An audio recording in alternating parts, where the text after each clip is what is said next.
तो आप देख रहे थे ये ब्रेकिंग 10 बड़ी खबरें। अब आपको खबरें विस्तार से बताते हैं, जिसमें योगी सरकार के मंत्रियों की बात करें तो विभागों का बंटवारा सोमवार को हो गया और गृह मंत्रालय समेत 34 विभाग मुख्यमंत्री योगी आदित्यनाथ ने अपने पास रखे हैं। बड़ी खबर आपको बता रहे हैं, मुख्यमंत्री के बाद सबसे ज्यादा विभाग जिसके पास गए हैं वो हैं स्वतंत्र देव सिंह, जिन्हें मिले हैं दूसरे नंबर पर सबसे ज्यादा विभाग। और स्वतंत्र देव सिंह के पास कुल 7 विभाग हैं।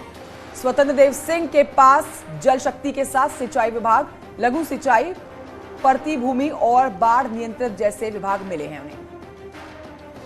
तो मंत्रिमंडल में कैबिनेट मंत्री जितिन प्रसाद का कद बढ़ाया गया है। जितिन प्रसाद को लोक निर्माण विभाग की जिम्मेदारी मिली है। उप मुख्यमंत्री केशव प्रसाद मौर्य को ग्राम विकास विभाग, ब्रजेश पाठक को चिकित्सा शिक्षा, चिकित्सा एवं स्वास्थ्य, सुरेश खन्ना को वित्त मंत्री बनाया गया है। बेबी रानी मौर्य को महिला कल्याण मंत्रालय और जबकि लक्ष्मी नारायण चौधरी को गन्ना विकास एवं चीनी मिल मंत्री बनाया गया है।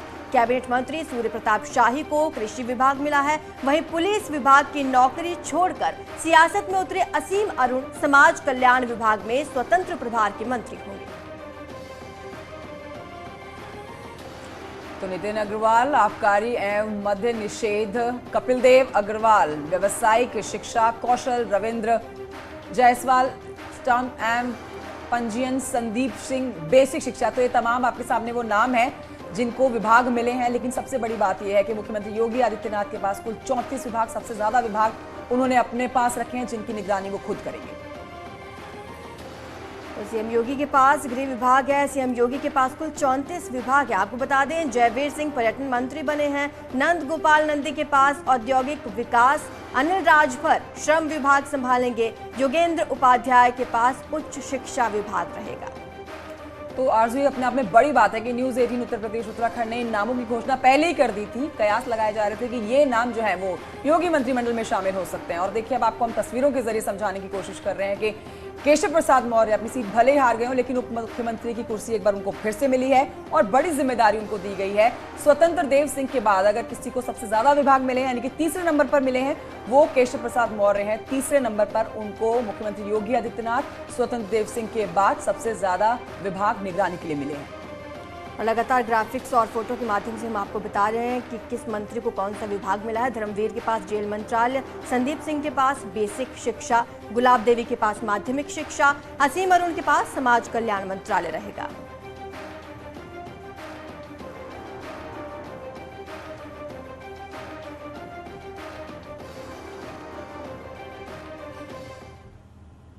और अब आपको ग्राफिक्स के जरिए समझाने की कोशिश करते हैं कि मुख्यमंत्री योगी आदित्यनाथ के बाद किसको सबसे ज्यादा विभाग मिले हैं।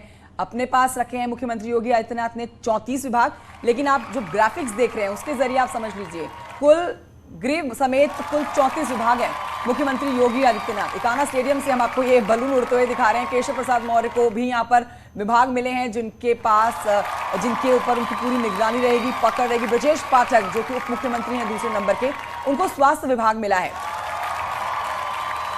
तो वहीं सूर्य प्रताप शाही को कृषि विभाग की जिम्मेदारी सौंपी गई है।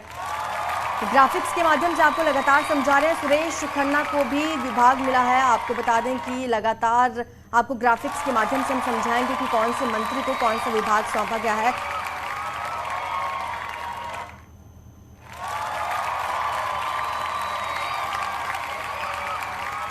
जयवीर सिंह को पर्यटन मंत्रालय सौंपा गया है। ये इकाना स्टेडियम से आप देख रहे हैं। ग्राफिक्स के माध्यम से आपको समझा रहे भूपेंद्र सिंह चौधरी को पंचायती राज मंत्रालय सौंपा गया है। तो आपको ये भी जानकारी दें कि विधायकों की शपथ ग्रहण का सिलसिला अभी भी चल ही रहा है और आज भी कई अहम काम होने हैं जिस पर आज शिवपाल यादव जो हैं वो भी शपथ ग्रहण करने वाले हैं। लेकिन आप ग्राफिक्स के जरिए इकाना स्टेडियम से उड़ते बलून जो देख रहे हैं उसमें आप जान रहे हैं कि किस तरह से योगी कैबिनेट में ये वो नाम है। स्वतंत्र देव सिंह वो नाम है जिनको विभाग दिए गए हैं। जल शक्ति का उनको विभाग दिया गया है।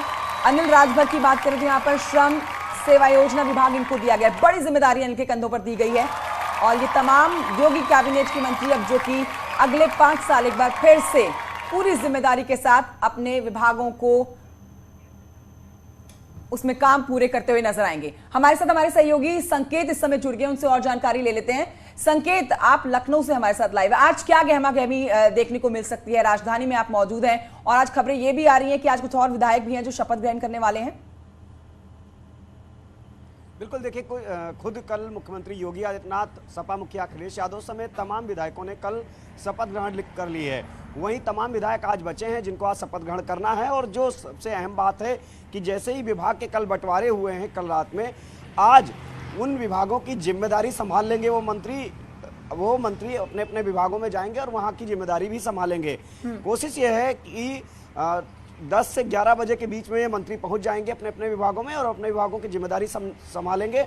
और ये मुख्यमंत्री की तरफ से इनको बाकायदा निर्देश हुए हैं। हालांकि जो मंत्रिमंडल का विस्तार अगर हम देखें, उसमें जो संगठन से लगा के और जो सरकार में चेहरे शामिल किए गए हैं, खासकर जो संगठन के चेहरे हैं, उनको खासी तवज्जो दी गई है। चाहे वो जेपीएस राठौर हों या ओबीसी मोर्चा के प्रदेश के अध्यक्ष नरेंद्र कश्यप हों। जेपीएस राठौर को सहकारिता विभाग दिया गया है, वहीं नरेंद्र कश्यप को ओबीसी जो पिछड़ा वर्ग विभाग दिया गया है। जाहिर सी बात है वो ओबीसी मोर्चा के अध्यक्ष थे, तो ये एक संदेश देने की कोशिश की गई है कि संगठन का सरकार में बेहतर सामंजस्य है। वो जो लोग संगठन में थे उनको मंत्रिमंडल में पहले लिया गया और उसके बाद उनको विभाग बंटवारे में भी खासा ध्यान रखा गया। और अगर एके शर्मा की बात करें तो सबसे खास बात यह है कि एके शर्मा के पास इतने विभाग हैं कि किसी डिप्टी सीएम से कम उनका कद नहीं है। एके शर्मा पीएम मोदी के करीबी अफसर माने जाते रहे और बीआरएस लेकर वो यूपी की सियासत में आए थे। एके शर्मा के पास में ऊर्जा जैसा महत्वपूर्ण विभाग है, इसके अलावा नगर विकास है, शहरी विकास है, गरीबी उन्मूलन समेत कई विभाग उनको दिए गए हैं। और ये दिखाता है कि उनके कद को दिखाता है और जाहिर सी बात है कि उनको अनुभव भी रहा तमाम विभागों को चलाने का। वो आईएएस अफसर रहे हैं, तो ऐसे में उनको ये जिम्मेदारी दी है कि स्थानीय स्तर पर आम जनता तक सीधे योजनाओं का लाभ पहुंचे। लेकिन संकेत, मंत्रियों की चुनौतियां कम नहीं होंगी, क्योंकि कुछ विभाग ऐसे भी हैं जहां पर चुनौतियां ज्यादा हैं, चाहे वो स्वास्थ्य विभाग हो या शिक्षा विभाग हो। कोरोना काल से निकले हैं तो ऐसे में चुनौतियां बहुत होंगी इन मंत्रियों के सामने। बिल्कुल जाहिर सी बात है कि ब्रजेश पाठक को ये जिम्मेदारी दी गई है चिकित्सा, शिक्षा और स्वास्थ्य की। पहले चिकित्सा शिक्षा विभाग सुरेश खन्ना के पास होता था और स्वास्थ्य विभाग जयप्रताप सिंह के पास होता था। अब ये दोनों विभाग ब्रजेश पाठक के पास हैं जो कि डिप्टी सीएम है। तो जाहिर सी बात है आम जनता से सीधे जुड़े हुए विभाग हैं। और कोशिश इन पिछले 5 सालों में भी योगी सरकार ने की कि जो स्वास्थ्य विभाग का ढांचा है उसको सुधारा जाए, उसको और बेहतर किया जाए, ग्रामीण स्तर पर सुविधाएं मुहैया कराई जाए। और संकेत जी, जाहिर तौर पर 2024 की तैयारी है, क्योंकि जिस तरह से संगठन के मंत्रियों को जिम्मेदारी दी गई है, ये समझा जा सकता है जिस तरह से जातीय समीकरण को पूरी तरह से बांटा गया है, समझा गया है, ये 2024 की ही तैयारी है जिस तरह से अब आगे मंत्री पद दिए गए हैं। बिल्कुल जाहिर सी बात है, जैसे ही मंत्रिमंडल की शपथ दिलाई गई जिन मंत्रियों को, उसमें भी क्षेत्रीय समीकरण, जाति समीकरण को विशेष ध्यान रखा गया। और अब जो विभागों का बंटवारा हुआ है उसमें भी इस बात का ध्यान रखा गया है कि स्थानीय स्तर पर जाति समीकरण और क्षेत्रीय समीकरण भी सेट हो रहे हैं उसी माध्यम से। और 2024 के लोकसभा चुनाव की तैयारियों के लिहाज से भी इस मंत्रिमंडल को देखा जा सकता है। अब देखिए, इसमें जो चेहरे हैं वो सभी चेहरे ऐसे हैं जिनको महत्वपूर्ण विभाग दिए गए हैं, जो पहले से अनुभवी नेता हैं। यानी कि किसी नए व्यक्ति को बड़ा विभाग नहीं दिया गया है, जिनको पहले से ही विभाग चलाने का अनुभव है उनको ये जिम्मेदारी दी गई है। चाहे हम जितिन प्रसाद की बात करें तो जितिन प्रसाद के पास केंद्र में पेट्रोलियम, NHAI, HRD मिनिस्ट्री जैसे महत्वपूर्ण विभाग चलाने का अनुभव है। शुक्रिया संकेत आपका इस तमाम जानकारी के लिए। हम आगे बढ़ते हैं, आपको बताते हैं कि यूपी में प्रचंड जीत के बाद अब सरकार तेजी से काम करने पर जोर दे रही है। यूपी के आगामी नए बजट को लेकर सीएम योगी आज अधिकारियों के साथ चर्चा करने वाले हैं। तो अब बताया जा रहा है कि इस बार आगामी यूपी का बजट 6.5 लाख करोड़ का हो सकता है। अधिकारी पूरी तैयारी के साथ सीएम योगी की इस मीटिंग में आएंगे और इसमें महत्वपूर्ण विषय पर चर्चा की जाएगी।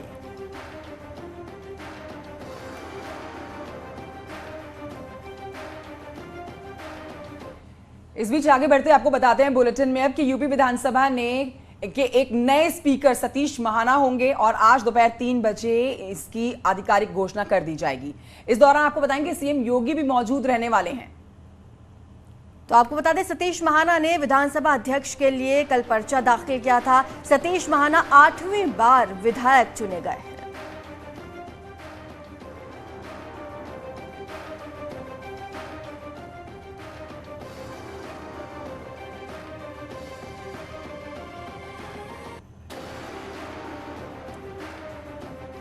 तो यहां आपको यह भी जानकारी देते हैं कि विधानसभा चुनावों में अखिलेश और शिवपाल साथ आए, लगा सब कुछ ठीक हो जाएगा, लेकिन सूत्रों से जो जानकारी मिल रही है उसके मुताबिक चुनाव परिणाम के बाद से दोनों के बीच के रिश्ते शायद बेहतर नहीं है। समाजवादी पार्टी ने अपने विधायकों के साथ लखनऊ में एक मीटिंग की है। उस मीटिंग में शिवपाल को नहीं बुलाया गया।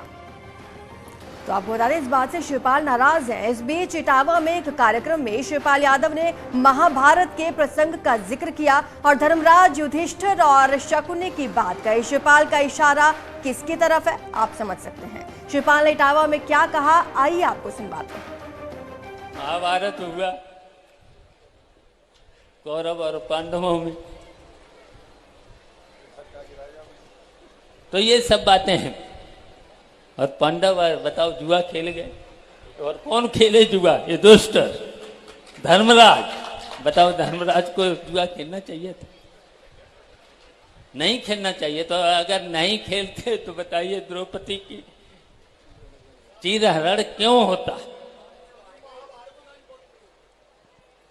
और किससे जुआ खेल गए? यार खेलते तो दुर्योधन से खेलते, शकुनी मामा से खेल गए, और शकुनी मामा को कौन नहीं जानता था। तो ये कथाएं हैं, कथाओं से सीखना चाहिए। बहुत कुछ कथाओं से मिलता है। और कथाएं हम तो कहेंगे कि जितने यहाँ भक्त आए, महाराज जी ऐसा आशीर्वाद देना सब संपन्न हो जाए। तो शिवपाल यादव को सुनकर ऐसे लगता है कि रिश्ते सुधरे नहीं है, रिश्तों की खटास बरकरार है। बहरहाल आगे बढ़ते हैं, आपको बताते हैं कि काशी विश्वनाथ और ज्ञान व्यापी मस्जिद विवाद को लेकर आज से इलाहाबाद हाईकोर्ट में नियमित सुनवाई होगी। तो याचिका अंजुमन इंतजामिया मस्जिद की ओर से दाखिल की गई है। हाईकोर्ट ने मस्जिद के सर्वेक्षण पर रोक लगा रखी है।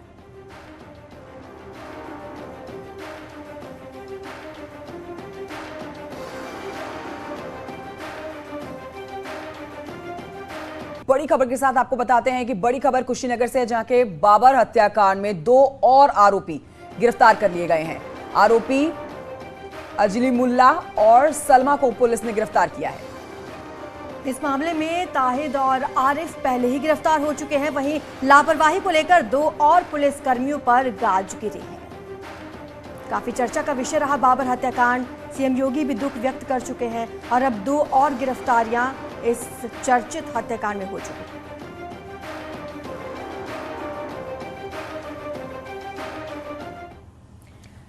तो फिलहाल इस बुलेटिन में इतना ही। आप बने रहे हमारे साथ और देखते रहिए News 18।